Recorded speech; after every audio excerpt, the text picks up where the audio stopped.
Hi everybody, Dr. Nick. Talking from Mallorca, and oh wow, is it hot today? 36 degrees at the moment. 36 degrees, that's wonderful. Yeah, there's warnings of extreme weather coming out everywhere.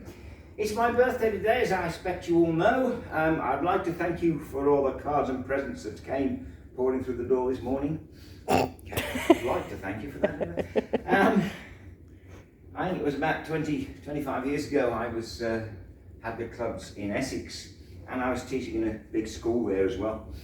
And that day I had 475 birthday cards. 475. It's gone down ever since, until 3 years ago I had one off my mother, and sadly she died last year, years before. So this morning I actually got none. I haven't looked yet, but we'll see. What we're going to do today is go back to the most important kick. There are 87 kicks on the syllabus, and the most important of all those is side kick. If you had to get rid of all but one, side kick could replace all the others. It is a brilliant, brilliant kick. The only problem is you're all doing it wrongly. I was taught it wrongly. Most people taught it wrongly. If you want to see how really to do it, then you need to watch Buffy the Vampire Slayer, Sarah Michelle Gellar. And I've never seen it showed done so perfectly. It's absolutely brilliant. Like, she really knows what she's doing on this thing. Right? The same at the time, watch the spinning back kick, because it's unbelievable, absolutely unbelievable. Should be in the Olympics with it. The objective with all these kicks is to use the muscles in the small of your back. This is the strongest muscle group. Yes, it is. It's the strongest muscle group, not the strongest muscle. You can argue about that, whether it's the jaw or whatever. I'm not the strongest muscle group, stronger in your legs, stronger in all these. Okay. So when you do side kick and you do it like this, you're not using that muscle. The whole objective is to turn right the way around. I need a chair.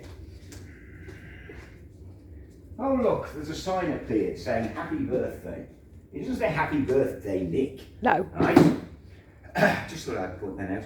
I need this to stand up nowadays. Now, when you go kick side kick, now forget all this business with the side foot. This is just pretentious nonsense. It's been disproved 30 years ago that this isn't nearly as powerful. The cutting plane there isn't nearly as powerful just using your heel.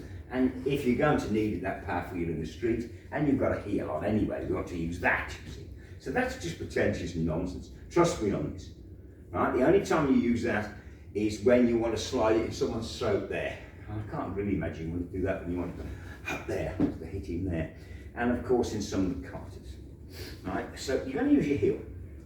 Now, it's the same motion as that. Now I always teach it, right? You're doing that, right? And you're doing it forwards. And as I always say, your leg is longer than everybody's arm. So no, you don't have to fight anybody. I've done this. I fought Glenford for 2 minutes in the ring, and all I did was kept him away, because I wasn't going to go near this. I mean, he's a mate of mine. Oh, wow. Better be careful, he might be watching this. But you can keep him away the whole time. He didn't finally get there and put me in hospital. But you can fight anybody just with this kick. This is what makes it so invaluable. Now, I've taught you before to come round right the way to here. Now, in fact, if you're using a chair, you can come right the way to put your foot on there before you kick. Now, what you mustn't do is straighten up. This must be the most common thought. As they kick, they straighten up. This is not what you do. What you actually do is turn away from it. You take your body that way. As you kick, it's almost a back kick. And now you've got the full power here. It's almost a back kick when you do it. And of course you're putting your head over so you're watching it. Because if you watch a kick, your brain takes the foot to the body. So it's here, woo, bang, like that, okay? Now, the kick is inherently downwards. So you have got to start it up high, right? Because it's going to go down to whatever you do, unless you change your body. I'll show you change your body in a moment like this, right? So it's got to be really high. After this movement here, this move, to lift the hip kick right up here, right? And now you're going to kick down into his stomach, right there. It's got to be in your stomach. You wear a belt to show you where you mustn't kick below. That's the point of the belt. That's what it was originally designed for. You mustn't kick below the belt. Right? So you've got to kick above, so you've got to start off pretty high. So it's all about lifting this right up here. Look where that foot's gone. Right up here. And kicking down into his stomach. Now, if you want to go high, tell you what, Jessica, why don't you do a high side kick?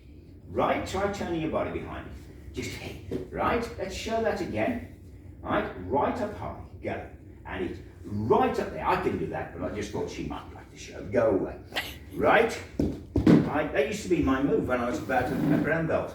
I used to slide in and kick them under the jaw. I can't seem to do it nowadays. I can't work out why. To do that, what she's doing is taking her body down. Right? Now, she doesn't have to take down as much as me. Jessica, yes. Up. And I take my body down here, and now I can kick up high. So you take your body down. Right? Now, when you use this kick, what we're doing now is fighting in the ring. And it's a stop kick. It looks after you. It's the straight punch, jab from boxing. That's how they stop you rushing them. Right? We stop them rushing us by this front kick. And you just lift this foot here and push them away. Now you turn your body a bit, but if it's quick, you can't do the full sort of like this, the full buffy stuff. But you can use both feet to keep them away. It's that easy. A faster kick is in fact the side. This is the flick like that. And using the side of the foot, which I've told you isn't a very good kick. And it won't score. It's no good to scoring. That's the point of this, right? Because you won't get a point from it. If you hit them there, it's a push. It's not a kick. To score with a kick, you've got to kick them hard enough that they go, ugh. If they step back, it's a push. So they'll automatically step back anyway. And if you hit them too hard, it's too hard. It's not worth bothering. These kicks to the stomach, they're a waste of time. Roundhouse to the stomach, they're hitting with that much, so it can't penetrate enough. It doesn't count. So these kicks to the body are a waste of time unless you're trying to knock the air out, and you should really be trained enough so it doesn't. So this kick isn't much good, but this one, the push kick is. Now the last kick we're going to discuss, of course, is the granddaddy of all self-defense moves. And you know this one because I've taught you the first lesson you ever had with me at this, and you've been doing it ever since. And what you're doing, you're breaking his knee. So it's a serious self-defense move. He will then limp for the rest of his life. Every other step he takes, the rest of his life, he'll remember you. Right? So you've really got to dislike him.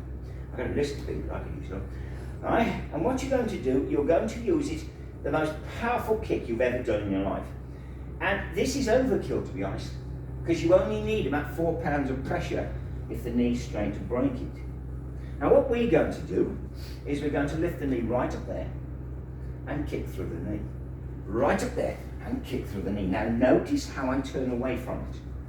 I go, what? And I turn away from it as I do it. Sarah, Michelle, go. I use the heel. It's more powerful than the side of the foot. I use the arms. It's hey, bang. So it's putting your whole body weight. Newton's second law. As I do it, I breathe out. This makes the kick harder. And this annoys me because I don't know why. As you know, we're at the scientific club and we prove everything scientifically, and if you can't prove it scientifically, we drop it. But science also, a proof of science is if it works. And if you try this on a bag, an impact bag with a meter on it, the fact remains, when you go, yes! It makes it harder. And I don't know why. Right, please don't write with your explanations. I promise you I've considered them. I'm sorry I sound conceited, but if you've got a scientific explanation, I'd be interested, okay? Now, if you put a jump in it, you're really bringing Newton's second law into action there. You're adding 22 meters per second to it, the acceleration due to gravity. So if when you do this kick, it can be anybody on the face of the globe, and you're going to break their knee if you do it right. If you do it, wah! So you're actually coming down at the same time. It's a truly lethal kick. And if you have that in your armoury, then you are perfectly safe walking the roads at night. Because nobody on their own, right, empty-handed, can take it. You could always beat them with that simple kick. That'll do for today. I'm going to do an hour and a half karate now, and then go home for a banana. It's truly riveting, my birthday. Thank you. I'll see you. Well, no, you'll see me next week.